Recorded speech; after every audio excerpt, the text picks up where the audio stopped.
AEW Dynamite. Not Dynamite Delight. Because we have not been getting a delight from AEW. I'm going to say this. For months, we have been getting very chaotic booking from AEW. It's not about the wrestling. This is what no one wants to accept. It's not about the wrestling itself. They're giving good wrestling matches. It's been the stories that have been bad. Now, I know Alex has talked about it. I know JD has talked about it, but they've showed a lot of... JD is just sick of it. And he's being rude about it. And that's understandable because he's a New Yorker like myself. We can be rude. Alex, on the other hand, has just flat out stopped reviewing it completely. He just stopped.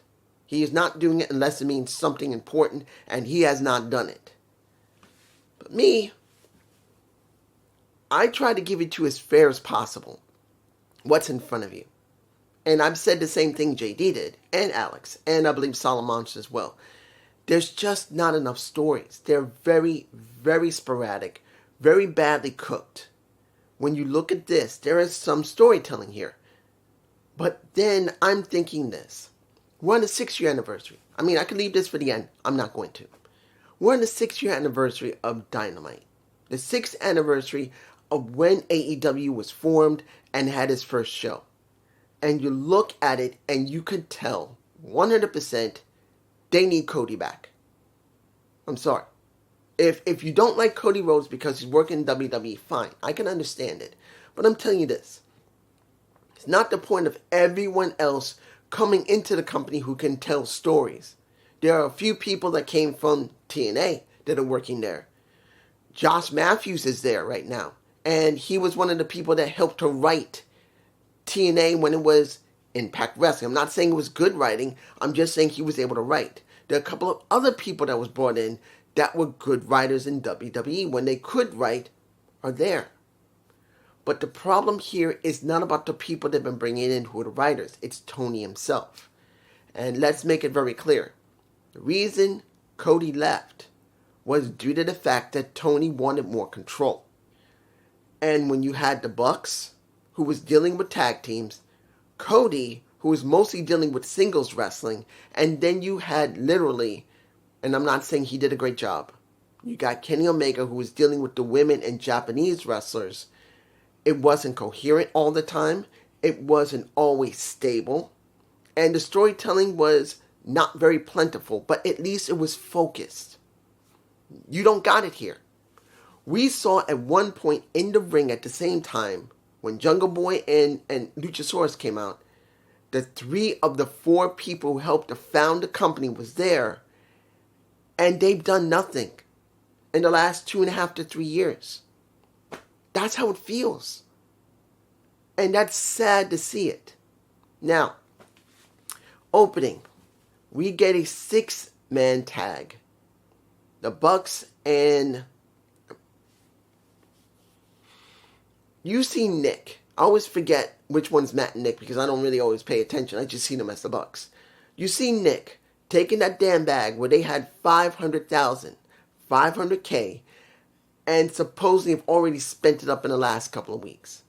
He goes to the casinos in Hollywood, Florida, not California. Spent his money. It's gone. Oh. If that sounds right. There you go. Spent it. And they wanted to do pyro. They couldn't do pyro because they're now broke again. They get into the ring, and Matt is just pissed at Nick because he spent up all the damn money in the casino. Do I feel anything from this story? Not yet.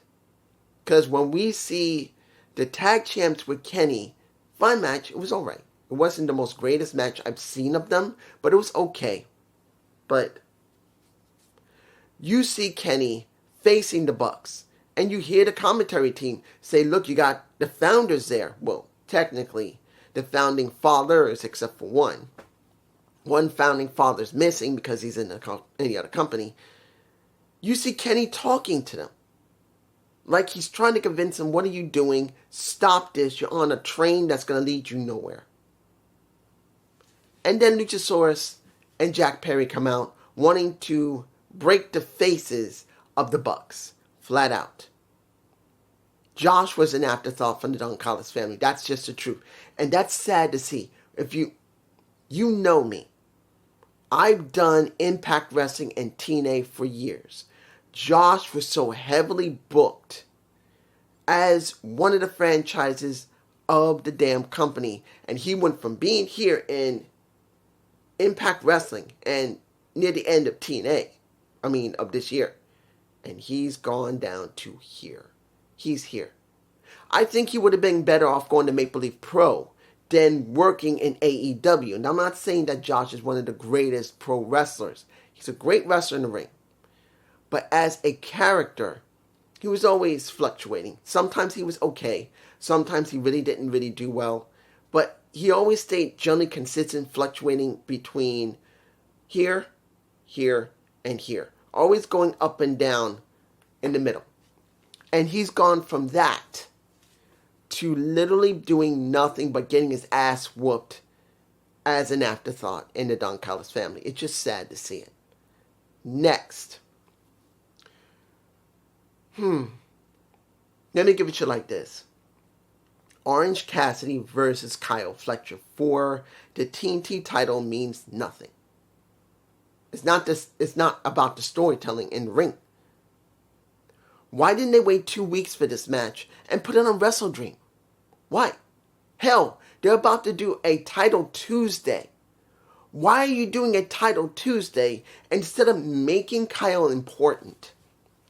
Making Orange, who just came back, important. Building them up going into Wrestle Dream. Make their match mean like a dream match. Make them feel important. No.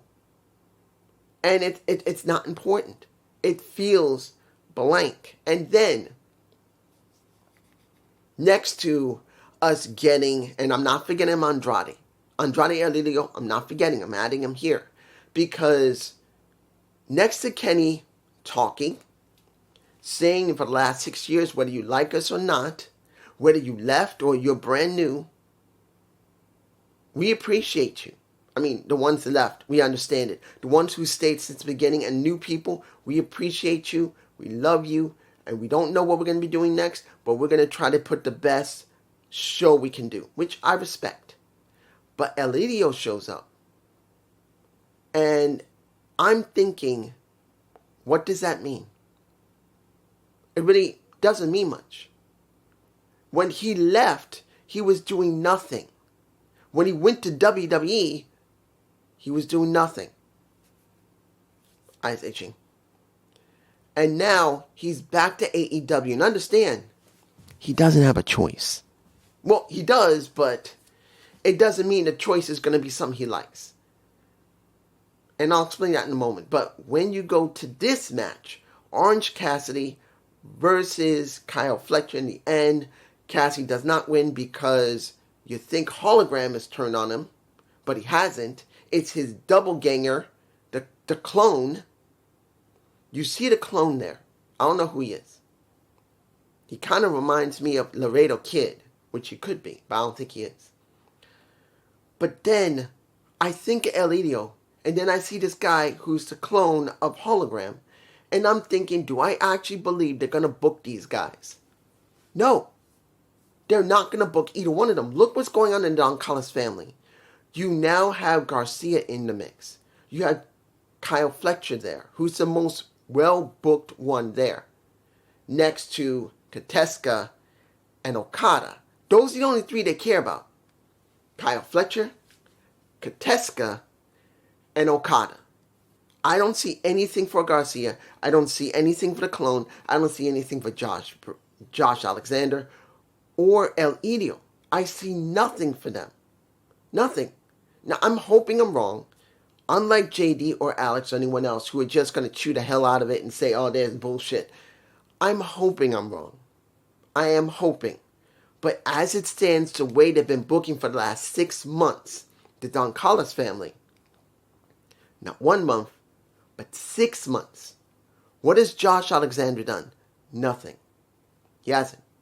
What about his original partner when it came to Aussie Open?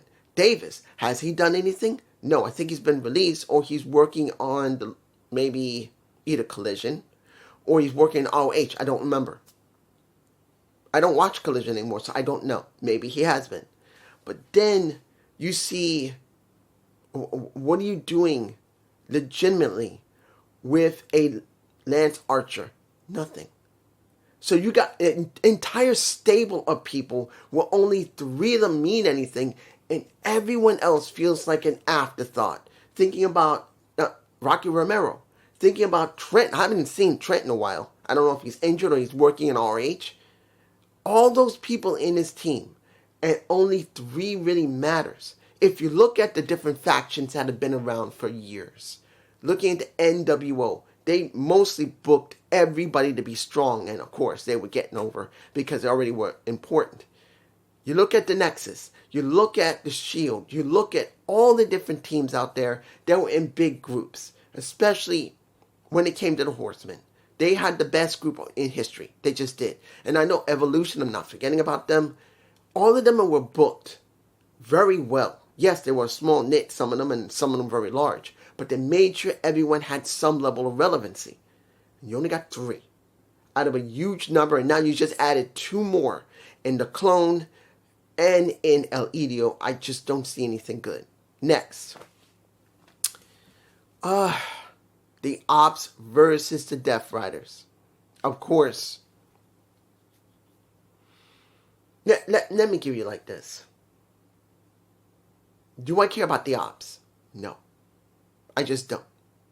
It's not that I hate Samoa Joe or Powerhouse Hobbs or Sabata, but I feel nothing. Because they haven't really made them feel important. They just make them do matches, and once in a while, they give them segments that make them mean something. Then the Death Riders. Where the Death Riders should have stopped.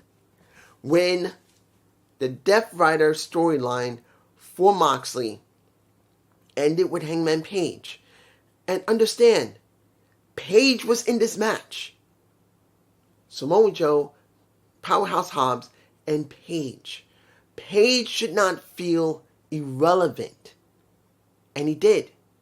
Until the end of the match. Page didn't mean anything. Until we get Samoa Joe getting annoyed because he did not get the tag the way he wanted. Because actually, he couldn't have his tag. And then the way that this is very weak. This is weak.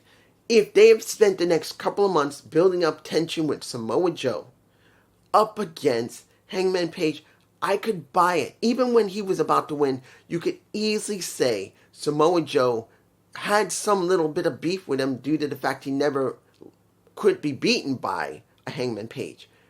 But we get this now, 2 weeks away from Wrestle Dream. This feels forced. This feels forced. And if you say, dude, this isn't forced, because, look, Hangman Page has never beaten Samoa Joe. That's not the point. Getting not beat in the ring does not always translate to how you're going to make the story work outside the ring. You got to have a reason. And seeing that now they only have 2 weeks of this, it's wrong. This is like the adverse of WWE, where AEW is doing short-term gains, long-term loss. Doesn't that sound familiar? Everyone used to say that back in the 2010 and 15, up to 2020, how Vince used to book. He would do shock, awe, short-term gains, long-term loss, because there was nothing built up. Now AEW is doing this for quite a while now, and it's getting worse. And when you see the situation with WWE, where they've done the absolute reverse, where long-term booking is extremely long-term booking, and then it's not really coherent booking because they're not booking everyone. They're literally booking only a few people, and everyone else is just basically doing matches with very weak or no storytelling whatsoever. That's the reason why the Bloodline storyline has ended, and they have nothing. They have nothing other than John Cena on his retirement tour. That's it. That's it. And you could say, well, what about CM Punk? Well, his story just ended. Particularly that we're now seeing a point where, what are we really going to go for?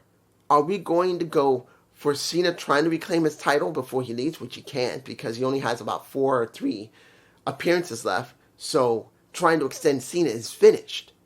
Then you got Cody Rhodes, where legitimately the only possible story we have here is not Roman Reigns. It's now Jey Uso. I did watch SmackDown. I know what happened, how he greeted his cousin after the match was over, how he cheered him on, acting like Roman, and you can see Jimmy noticing it. The only thing I could be thinking is that what Jey never wanted to be, he's now turning into. And if I'm right, you are going to see Roman anointing Jey as the next tribal chief. I said it before, and I say it again. Roman is going to make Jey the tribal chief eventually, because that's the only way this is going to go full circle. But the question is, will he be a heel when he does it, or a face? I thought it was going to be a face, but there's a possibility he could be turned heel. But this is just me. The next match, Ty Mello versus Tony Storm. Ty meant nothing. It's not the fact the match was bad. It's not about that. Ty has no story. They've shown nothing on Dynamite of her. If they have any story, maybe on Collision, and maybe, generally, it's going to be on ROH. I don't watch ROH. I don't watch Collision anymore. So when you see the situation with Ty, does it feel important? No. She was meant to lose, and she lost. And then we're going to get the story of Chris Statlander having a rematch with Storm, who's making it very clear, I am who I am, but when am I when I'm not the champion? One more time, me and you, which of course we already knew she was going to do it, but I'll find out who I am. This is where we got a problem. Tony Storm never needed the damn title. Guys, I'm making this clear. Understand the story. They want to keep saying that Tony Storm is only relevant while she holds that title. I'm worried about this because when we hit Wrestle Dream, if she wins or not is irrelevant. It's about what they do with her after she wins or loses at Wrestle Dream. Because, let's make this clear, there's a crossroads now. We got Tony Storm, where is she going to just stay away from the title for a while and show that she's relevant without it? Or the writers, or Ryder and Tony, decides to keep holding this story of Tony Storm must stay relevant as a champion. And if she's not champion, she's nothing. And I know you guys are going to say, dude, she loses, she'll just drop down and then rebuild her. You don't understand. You could only do that so many times. You've already done this already. That is why we got Timeless in the first place. Then she lost and went away, came back again. She became Timeless again.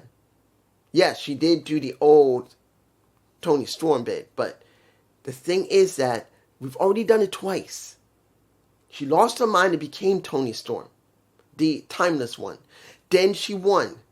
Then she lost. Then she won again. Now she's lost again. The question's going to be, are they going to be understanding she's relevant enough? She doesn't need a title. Just let her have her story to show that she's still relevant. Or are they just going to say, well, she has to keep doing this because it seems to make people interested, and there's going to be a problem.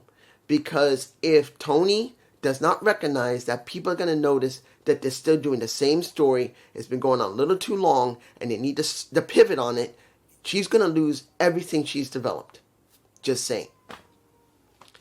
Final match. The match I really didn't care about. Now, the match was fine. It was a street fight. Technically, it pretty much was a street fight. And I know you're going to say, dude, you're forgetting about a match. The match between the Man and Johnson, Lee Johnson and Blake Christensen doesn't really matter. It's not the quality. Do we care about the street fight, because that's what this is coming down to. Hurt Syndicate, I'm sorry if I got anything mixed up from the main event. Hurt Syndicate wants a street fight with the Demand. Do I care? No. The match itself was not the thing that made me feel this way. Understand, seeing the Demand destroy Blake and Johnson was fine. It was fine. It's about the story between the Syndicate and the Demand. And the problem here is the Demand just doesn't feel relevant enough because they never really built them enough. Let's make it very clear. By the time they put Ricochet with the Gates of Agony, they finally are getting somewhere. But instead of building them and building them and building them till they feel relevant enough to go for the titles, you rushed it. And now I don't really feel like they're important enough. Yeah, Ricochet's charismatic. The other two are menacing. They look good, but they need more time for development, and there is no development. And now you're throwing it with the Hurt Syndicate, who just lost their titles, and they haven't tried to get them back yet. I mean, yes, you know what I mean, but clearly they should be going after those titles and not care about the Demand. And they're messing with the Demand. I'm just saying, it just feels like it's not good. The final match, which was a mixed tag, anything goes. Marina Shafir and Wheeler Yuta versus Chris Statlander and Darby Allin. One problem. I don't freaking care about Marina Shafir. And I should. I should care about Marina Shafir, and I don't. You know why? Only thing Marina ever did that we ever saw for nearly 10 months was to carry the briefcase, sometimes choke a couple of people out, or punch them. Did I see her ever go after the TNT title? Nope. Did I ever see her go after the world title? Think about it for a minute. Have you ever seen Marina Shafir go after the world title? My clock stopped. No! So we get this match, which is Falls Count Anywhere, Anything Go in a mixed tag, which is a tornado tag. It's not the point of the quality. And then, oh my gosh, I think maybe I'll add this picture in about Marina Shafir. And why did they decide to include thumbtacks? What is wrong with these morons? I'm sorry. We already had thumbtacks days ago in All Out. Why would you include thumbtacks in a match where one of your contestants, one of your competitors, is barefoot? What happened to her? There's a picture of my face. I didn't do it before. It's right here. Her feet are completely torn up and full of tacks. Why did they go there? Why? Now, I'm sure you're going to say, dude, it's part of the game. She's going to get hurt. It's not the point. We've been getting a lot of hardcore wrestling. Too much of it.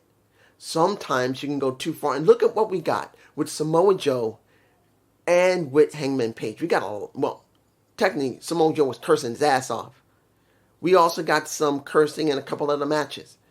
But the point here is this. Yes, they're on Max. But it's not necessary to curse your ass off on cable all the time. You need to show you can actually get over without cursing. Without blood. Without having the same thing over and over again like WWE has been doing. Over and over again, giving us the same type of matches. What have we been getting on Raw? What has been going on with LA Knight? What's been happening? The same damn thing over and over again. It's the reason I don't review Raw anymore. I don't. Hell, I've stopped reviewing SmackDown because we've been getting the same damn thing. That's the reason why I review NXT, I review Dynamite, and I review TNA. Because at least there is some level of variety. And yes, even though AEW has problems, the variety is still there, even though it's really bad storytelling. So we now not only are getting a match at Wrestle Dream for the women, which it's not a bad story between Chris Statlander and Toni Storm, but it feels like Toni does not need the title to be relevant. Then we're going to have an I Quit match between a Moxley and a Darby Allin where there's only one outcome. Only one. Darby needs to win and Moxley needs to say, I quit and take a break. I'm saying it again. Moxley has overstayed his welcome. Not because I hate him, but because he's been going and going and going and going and going for more than a year and a half. Remember, before he went for this story, the only time he took a break is when he went and did sporadic. He wanted to go to rehab and get cleaned up. Purposely on his own. He made that call. And I'm proud of the guy for doing that. I grew up in a family of alcoholics. I'm glad he did. Luckily for me, I can't stand the smell of liquor. Ugh, thank goodness for that. But he cleaned himself up, came back, and other than a short break, then he came back, he's been on the go since then. He's not stopped. And we need a break for him so he can not only recharge his batteries, but to give us a break from him. Let the Death Rider storyline end officially. Let everyone break up and move on to do something else. But this is just me. This is what we got for the last 6 years. Do you like it? Do you not like it? Leave a comment below and leave a like or two so maybe I might be seen. I'm not expecting to be seen much. I'm not making any money off this, but I'm hoping people, if they see this, they'll get a better perspective. Peace.